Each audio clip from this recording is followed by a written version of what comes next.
La desorganización con la que se encuentra el Estado Dominicano en este momento no tiene precedentes. Lo peor de todo esto, señores, es que al final quienes pagan esa desorganización, ¿quiénes son? Ustedes y yo. EDE ayer publicó una lista que vamos a ver ahora de todas esas personas morosas que deben millones y millones y millones de pesos al Estado, que no pagan la luz y que sorprendentemente la siguen recibiendo, que esa es la pregunta que no tenemos que hacer. ¿Por qué una gente que no paga la luz sigue recibiendo el servicio? Vamos a hablar de eso mucho más adelante, pero primero vamos al cuerpo de la noticia. Somos Pueblo publica. EDE publica lista de clientes morosos con deudas millonarias, incluyendo canales de TV, emisoras religiosas, cabañas, tiendas y partidos políticos. La empresa distribuidora de electricidad EDE ha revelado una lista de 227 clientes que acumulan una deuda de más de 662 millones de pesos, de los cuales 41 corresponden a cargos por mora. En el listado incluyen una variedad de clientes como canales de televisión, emisoras religiosas, cabañas, etcétera, etcétera, etcétera. Entre los principales deudores se encuentran el Centro Médico Gascue, que acumula una deuda de 178 facturas vencidas por el monto de 34 millones, repartida con 2 contratos. La empresa Telemicro con 265 mil millones, Dios mío, 265 mil millones por 105 facturas vencidas, divididas en 2 contratos. Otros deudores destacados incluyen a Brioso Vinicio Antonio con 64 facturas vencidas y una deuda de 5 millones. La tienda La Gran Vía con 39 facturas vencidas con un monto de 69 millones. Y Vaya Durán, que acumulan una factura de 2 millones 700 mil. En la provincia de Santo Domingo, el Bloque Institucional Social Democrático RD 154 mil por 28 facturas vencidas, mientras que Víctor Genao Frías 164 facturas pendientes con 2 millones. El Fideicomiso San Isidro Labrador adeuda 894 mil con 19 facturas vencidas y el Residencial Vereda Tropical tiene una deuda de 761 mil por 32 facturas vencidas. Ahora la pregunta que yo hago es, ¿por qué estas personas tienen esta potestad de hacer esto? ¿Por qué estos dominicanos se entiende que están por encima de los otros dominicanos cuando hay gente, señores, que para sus hijos estudiar lo tienen que hacer con velitas y no le envían la luz? Son apagones de hasta 10 y 11 horas. Y todavía salen autoridades de gobierno a decir que no, que los apagones son máximo 45 minutos. Ahora la pregunta que yo quiero hacerme es, en el caso de Gómez Díaz de manera particular, que no es nuevo, ¿por qué es que al sol de hoy Gómez Díaz tiene la posibilidad de hacer esto en el Estado y que nada pasa, señores? Estamos hablando de casi 200 millones. Si me equivoqué en el monto, dice 200, déjame ver, vencidas. La empresa Telemicro con 265.820.987 millones. Señores, usted sabe lo que son 265 millones de pesos. Y ese señor no paga la factura. Y eso es lo que me llama a mí la atención. Porque esta gente que es multimillonaria, que deben esta factura, que han sido llamadas por el Ministerio Público, no se ejecutan esta orden. Porque Gómez Díaz ha sido mencionado en diferentes expedientes y el gobierno no hace absolutamente nada. Si nos vamos al pasado, si nos vamos hace algunos meses, Wilson Camacho mencionó de manera directa a Juan Ramón Gómez Díaz y esto fue lo que dijo en este momento. Vamos a escuchar.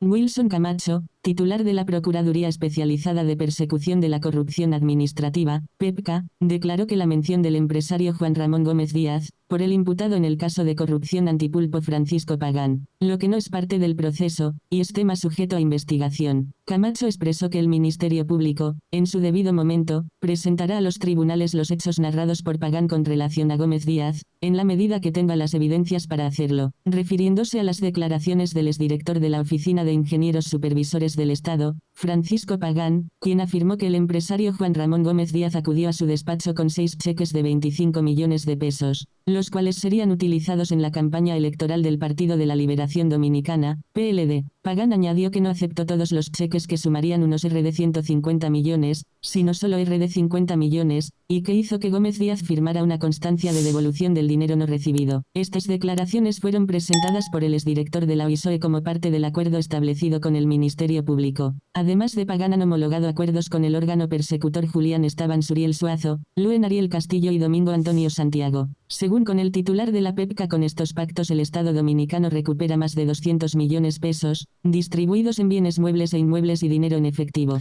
Ahora, la pregunta que John Levy se hace de manera particular es, si esta persona fue nombrada en un caso de una persona que ya se mencionó culpable porque Pagán declaró que era culpable, ¿por qué es que el Ministerio Público no ejecuta? Aparte de esta persona ser mencionada en este caso, ahora se destapa este acto y el Ministerio Público no hace nada con 265 pico de millones. ¿Cuál es el poder? ¿Por qué es que esta gente está por encima del bien y del mal? Ahora yo le hago una pregunta. Al mismo tiempo que publica este documento y dice que casi un 70% de la electricidad en República Dominicana no se cobra, no un 70, creo que fue un 40, no recuerdo el número exactamente, pero es una cantidad alta. ¿Cómo es posible que el sistema eléctrico dominicano aún se siga sosteniendo? La respuesta es fácil, porque los pendejos, usted y yo, seguimos pagando el servicio. Eso. Hay gente, señores, que incluso yéndose de vacaciones muchas veces regresa a su casa, yéndose de vacaciones a un campo, porque estamos hablando de clase media baja, que va de vacaciones, se va al interior del país, cuando regresa tiene una factura mucho más alta de la que tenía cuando estaba dentro de la casa. Tener un lujo de un aire acondicionado en una casa es básicamente eso, un lujo. Señores, porque lo compras y no lo puedes utilizar, porque ahí están los servicios de cualquiera de las sedes para cortarte la luz o para subirte un 200% la factura eléctrica. Pero algo que no se está tomando en cuenta, que está sobrecalentando, o no sobrecalentando, que está cargando el servicio de electricidad de República Dominicana, son todos esos haitianos que llegan a República Dominicana, señores, y que no pagan luz, porque no la pagan. No la pagan y todos tienen luz. Entonces, en vez de el gobierno y eficientizar el servicio eléctrico, ir donde esos morosos y cortarle la luz y cobrarle la factura, ir donde esas personas, no quiero decirles refugiados, porque refugiados no son, esos ciudadanos ilegales que están en Santo Domingo, que van y viven de manera irregular, que se roban la luz, que se roban absolutamente todo, en vez del gobierno ir con brigadas a cortarle la luz como debería ser porque no la pagan, no. Todo lo contrario, nos cargan ese dardo a nosotros.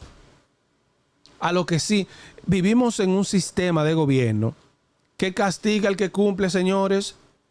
Porque usted y yo que pagamos la luz, que pagamos nuestra factura, que llegamos a acuerdo, no recibimos la luz, pagamos de más, nos maltratan y encima los muy pobres, eso como muchos países, los muy pobres, o lo que se hacen los pendejos, no pagan la luz. En este caso, los haitianos, gente que vive en zonas bien pobres de República Dominicana, que no se hacen responsables de su vida. Y entonces tenemos a los multimillonarios como Juan Ramón Gómez Díaz, ya mencionado en casos de corrupción por Wilson Camacho, que el mismo Pagán lo mencionó y dijo el dinero que supuestamente era destinado para eso, para corrupción. Admite haber recibido ese dinero y haber devuelto una parte. Entonces esas personas que son multimillonarias, entonces no pagan la luz, señores. Eso no tiene sentido. Y yo me hago la pregunta y me gustaría que usted responda en comentarios. ¿Cómo es que esta gente son mencionadas en estos expedientes y al final no pasa absolutamente nada? Todo lo contrario, porque no sé si usted sabía, muchos de estos empresarios terminan nuevamente teniendo contratos en el gobierno y haciéndose mucho más millonarios. Y nosotros, ¿dónde nos quedamos? En absolutamente ningún sitio. Entonces yo quiero que el gobierno de Luis Abinader del Cambio me explique cómo se puede dar esta dualidad. cómo es que al final el que más trabaja, que es la clase media, el que más paga impuestos, que es la clase media, porque la clase baja no paga impuestos. Bueno, en el sentido de que no tiene una empresa y no paga per se, porque al final todos pagamos impuestos de una u otra manera, porque todo está grabado con impuestos, desde una masita hasta una Coca-Cola que usted se beba. Pero ok, formalmente como un empresario, un pequeño empresario o una persona que trabaja autónomo, pero pagando sus impuestos, esas son las personas que verdaderamente son grabadas, las pequeñas pymes. Esos son los que son grabados con grandes impuestos. Porque tenemos la dualidad que ni el muy de abajo paga impuestos, ni el muy de arriba. Porque ¿cómo es posible que Juan Ramón Gómez Díaz pueda darse el gusto de tener factura de 200 millones de pesos y nadie haga absolutamente nada? De que se ha mencionado en casos de corrupción, como por ejemplo en el PLD, en Pagán, y nadie es intocable. Eso absolutamente es para acabar con nosotros, señores, la clase media. Déjame saber qué opinas en comentarios. JohnLevy.com. Las noticias como son. Gracias por suscribirte, comentar y compartir. Mi nombre es John Levy, analista político y comunicador. Un abrazo grande y hasta pronto.